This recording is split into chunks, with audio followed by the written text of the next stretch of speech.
Valuation of goodwill में methods of valuation of goodwill में first method जो था हमारा ईएस परचेज मेथड, वो मैंने पिछले वीडियो में आपको समझाया था किस तरह से सॉल्व करना है, जो हमारा सुपर प्रॉफिट पे बेस हो सकता है, जो हमारा एक्चुअल एवरेज प्रॉफिट पे भी बेस हो सकता है।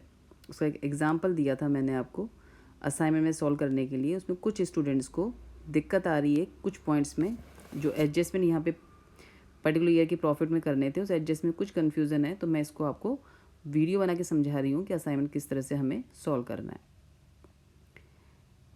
जो एग्जांपल मैंने आपको शेयर किया था उसमें ये लिखा हुआ है कि ABC लिमिटेड BSL लिमिटेड का व्यवसाय क्रय करना चाहती है एवं ख्याति का भुगतान वास्तविक औसत लाभों के यानी एक्चुअल एवरेज प्रॉफिट के 5 ईयर्स के अकॉर्डिंग करना है। हमको 4 ईयर्स के प्रॉफिट दे रखे हैं 16-17, 17-18, 18-19 एंड 19-20 के, और कुछ एडजस्टमेंट लिए कह रखा है। फर्स्ट नवंबर 2018 को BSL लिमिटेड ने 60,000 की पुरानी कार खरीदी, जो हमारा एक कैपिटल एक्सपेंसेस था। उसे उस वर्ष का क्रय मान लिया गया। चूँकि कैपिटल एक्सपेंसेस था, गलती से हमने इसको रेवेन्यू मान लिया, जिसको हमने पुस्तकों में से घटा के दिखाया होगा, तो इसको हम वापस एडजस्ट करेंगे 2018 के प्रॉफिट में। चूँकि एक संपत्ति है तो हमें इस पर डेप्रिसिएशन चार्ज करना चाहिए था। जब हम इसे संपत्ति मानना भूल गए हैं तो हमने इस पर डेप्रिसिएशन भी नहीं दिखाया है। तो 2018 से स्टार्ट करके फर्दर आगे जितने भी साल हैं उसमें हमको इस कार पर डेप्रिसिएशन भी चार्ज करना है, जिसकी रेट दे रखी है हमें यहाँ पर 20% ऑन रिटर्न डाउन वैल्यू। यहाँ पे डेप्रिसिएशन है वो हमको रिटर्न डाउन वैल्यू पे निकालना है, और रेट है इसमें हमारी 20%। ये कार खरीदी गई थी फर्स्ट ईयर 2018 में 1 नवंबर 2018 को, यानी 2018 में नवंबर टू 31 मार्च हमें 5 मंथ्स का ही डेप्रिसिएशन लगाना है। एक और जो एडजस्टमेंट कह रखा है वो है 2017-18 का जो क्लोजिंग स्टॉक है वो हमने 30,000 रुपीज़ से ओवर वैल्यूड कर रखा है, हमने ज़्यादा दिखा रखा है। तो यदि हमने क्लोजिंग स्टॉक ओवर वैल्यूड किया हुआ है तो हमारा प्रॉफिट भी 30,000 रुपीज़ से फिक्टिशियसली इंक्रीज़ हो गया होगा, जो सही नहीं है। तो हम 17-18 के प्रॉफिट में से लेस करके दिखाएंगे over valuation of closing stock 30,000। ये एडजस्टमेंट होगा 17-18 में। पर 17-18 का क्लोजिंग स्टॉक हमारा 18-19 में ओपनिंग स्टॉक होता है। इट मीन्स 18-19 में हमने over valuation of opening stock भी दिखाया हुआ होगा, अतः इसका भी एडजस्टमेंट करेंगे। Over valuation of opening stock की वजह से 18-19 का प्रॉफिट हमारा कम हो गया होगा 30,000 से, तो इस 30,000 को हम 18-19 के प्रॉफिट में ऐड करके दिखाएंगे। इसके अलावा हमें एक फ्यूचर एक्सपेंसेस दे रखा है जो अभी नहीं हो रहा है लेकिन फ्यूचर में होगा, वो है हमारा 18,000 पर एनम रेंट का, जो हम लेस करेंगे एवरेज प्रॉफिट में से। तो देखिए इसमें एडजस्टमेंट हम किस किस तरीके से करेंगे और कैसे हम गुडविल को निकालेंगे।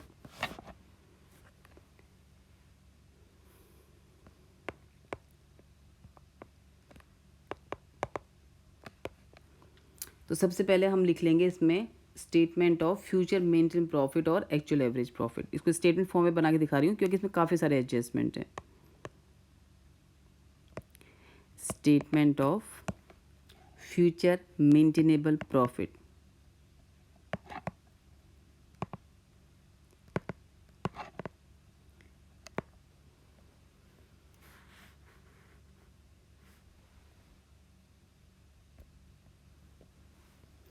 यहाँ पर हम निकालेंगे statement of future maintainable profit और एक्चुअल एवरेज प्रॉफिट। इसमें प्रॉफिट हमको दे रखे हैं 2016-17, 2017-18, 2018-19 एंड 2019-20। 4 ईयर्स के प्रॉफिट की हमें यहाँ पे इंफॉर्मेशन दे रखी है। अब देखिए हम किस तरीके से एडजस्टमेंट करके निकालेंगे। प्रॉफिट दे रखा है, सबसे पहले लेंगे profit as per books.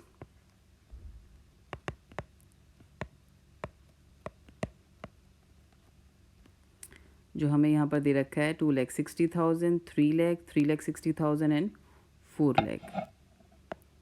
2,60,000, second year में 3,00,000, 3,60,000 एंड 4,00,000। सबसे पहले इसमें हम ऐड करेंगे कार की कॉस्ट, जो हमारा कैपिटल एक्सपेंसेस था, जिसको हमको बैलेंस में दिखाना था। गलती से हमने इसको परचेज मान के ट्रेडिंग में इंक्लूड कर लिया होगा, जिससे हमारे प्रॉफिट को इफेक्ट किया है। चूँकि एबनॉर्मल आइटम्स है हमारे प्रॉफिट के लिए, तो इसको हम वापस में ऐड करके दिखा देंगे। तो यहाँ पे ऐड हो जाएगा cost of car wrongly treated as purchase.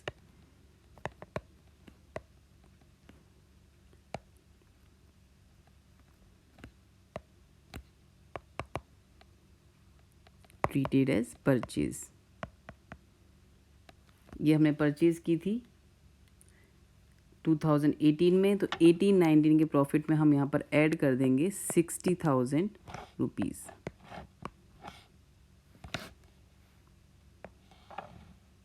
तो हमारा प्रॉफिट इसके एडजस्टमेंट के बाद आ जाएगा 2,60,000, देन 3,00,000, 4,20,000 एंड 4,00,000।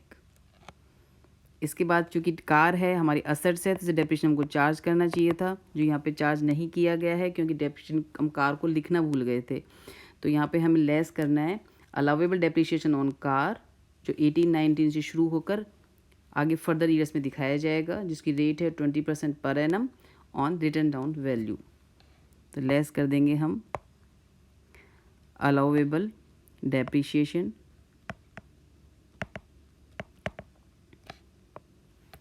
on car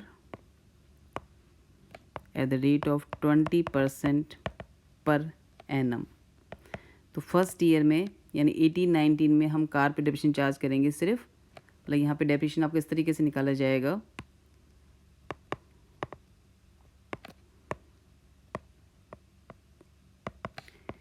यहाँ पे कॉस्ट ऑफ कार जो है हमारी वो दे रखी है 60,000, जो हमने परचेज़ की थी 1 नवंबर 2018 को। ईयर हमारा एंड होगा 31 मार्च के लिए। तो फर्स्ट जो डेप्रिसिएशन है फॉर 2018-19 वो हमारा निकलेगा 20% फॉर 5 मंथ्स। ये निकल जाएगा हमारा 60,000, रेट है हमारी 20%, हमको डेप्रिसिएशन निकालना है इस पर सिर्फ 5 मंथ्स के लिए। तो ये निकल जाएगा हमारा 5,000 रुपीज़। ये निकल जाएगा फॉर 18-19, चूँकि आगे फर्दर ईयर 2019-20 भी एग्जिस्ट करता है, इसमें भी हम डेप्रिसिएशन चार्ज करेंगे। तो 60,000 हमारी कॉस्ट थी, 5,000 डेप्रिसिएशन चार्ज किया हमने फर्स्ट ईयर में। तो जो रिटर्न डाउन वैल्यू आ जाएगी फॉर 19-20 वो हमारी आ जाएगी 55,000। इस पर हमको डेप्रिसिएशन चार्ज करना है साल भर के लिए एट द रेट ऑफ 20%। तो ये आ जाएगा हमारा 11,000 रुपीज़ फॉर, ये डेप्रिसिएशन आ जाएगा हमारा फॉर 19-20 और ये डेप्रिसिएशन आ जाएगा हमारा फॉर 18-19। तो 18-19 हम दिखा देंगे डेप्रिसिएशन, यहाँ पे जो लेस होगा वो हो जाएगा हमारा 5,000 और 19-20 के लिए आ जाएगा हमारा 11,000। इसको हम इसमें से लेस करके दिखा देंगे। इसके एडजस्टमेंट के बाद हमारा प्रॉफिट आ जाएगा फर्स्ट ईयर में 2,60,000, देन 3,00,000, देन 4,15,000, देन 3,89,000। इसके बाद नेक्स्ट एडजस्टमेंट है कि हमने 17-18 में क्लोजिंग स्टॉक को ओवर वैल्यूड कर दिया था, वो हमारा लेस हो जाएगा क्योंकि उस अमाउंट से हमारा प्रॉफिट ज़्यादा रूप से बढ़ा हुआ होगा, जो सही नहीं है। तो हम इसको लेस कर देंगे over valuation of closing stock. Over valuation of closing stock 2017-18 में, तो ये हमारा 30,000 से ओवर वैल्यूड है, तो इसको हम इसमें से लेस कर देंगे। इसके एडजस्टमेंट के बाद हमारा प्रॉफिट आ जाएगा 2,60,000, देन 2,70,000, देन 4,15,000 एंड 3,89,000।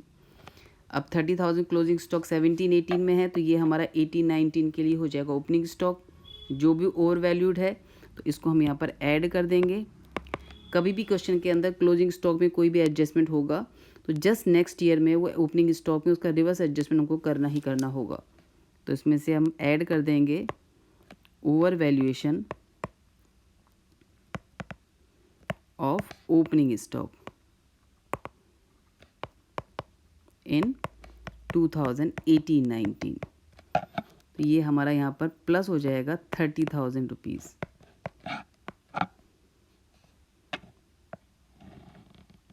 तो हमारा प्रॉफिट यहाँ पे आ जाएगा 2,60,000, देन 2,70,000, देन 4,45,000, 3,89,000। ये हमारे प्रॉफिट्स आ जाएंगे आफ्टर एडजस्टमेंट्स। अब हम चूँकि हमारे प्रॉफिट यहाँ पे फ्लक्चुएटिंग है 260, 270, 445, 389, तो हमें यहाँ पे निकालना है सिंपल एवरेज। तो हम निकाल लेंगे इसका सिंपल एवरेज।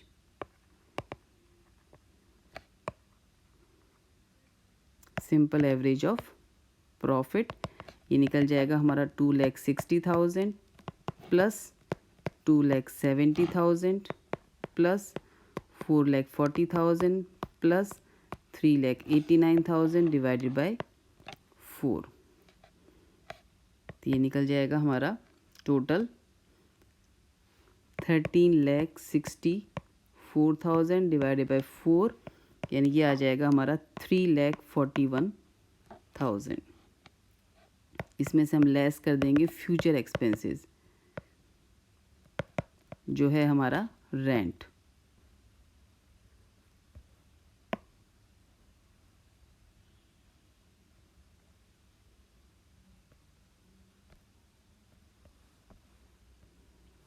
इसमें लेस कर देंगे हम फ्यूचर एक्सपेंसेस, ये है हमारा 18,000, तो ये निकल जाएगा हमारा फ्यूचर मेंटेनेबल प्रॉफिट।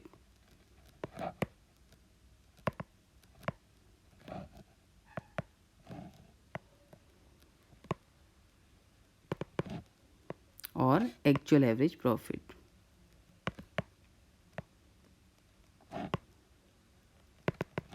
ये हो जाएगा हमारा 3,23,000 रुपीज़। अब हम निकाल लेंगे कैलकुलेशन ऑफ गुडविल। तो गुडविल यहाँ पे कह रखी है कि जो भी हमारा एक्चुअल एवरेज प्रॉफिट है उसका हमें गुडविल का जो फिक्स किया था वो फिक्स किया था उसका 5 टाइम्स, उसके 5 ईयर्स किया था।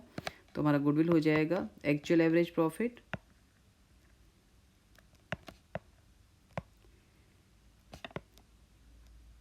जब भी क्वेश्चन सॉल्व करेंगे पहले आप फॉर्मूला लिखेंगे, फिर वैल्यूज पुट करेंगे, फिर आपको सॉल्व करना है। Actual average profit multiplied by number of years of purchase.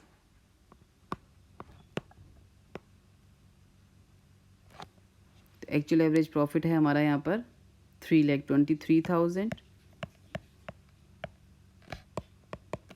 Multiplied by 5, तो हमारा गुडविल आ जाएगी वैल्यू यहाँ पे ₹16,15,000।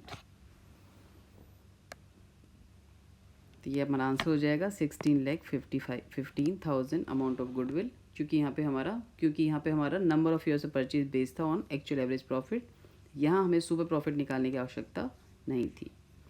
एक बार वापस मैं रिवाइज कर देती हूँ कुछ पॉइंट जो मैंने ध्यान रखे हैं। उससे फर्स्ट चीज़, जब भी हमने असेट्स को कैपिटल एक्सपेंसेस को हमने गलती से रेवेन्यू एक्सपेंसेस मान लिए हैं, तो जिस ईयर में हमने उसको माना उसको हम वापस से री ऐड कर देंगे, क्योंकि ये हमारे लिए एबनॉर्मल एक्सपेंसेस हैं। असेट्स पे डेप्रिसिएशन चूँकि चार्ज किया हुआ नहीं होगा, तो उस ईयर में और फर्दर आगे के जितने भी ईयर्स होंगे उसमें हमको डेप्रिसिएशन लेस करके दिखाना है, फर्स्ट थिंग।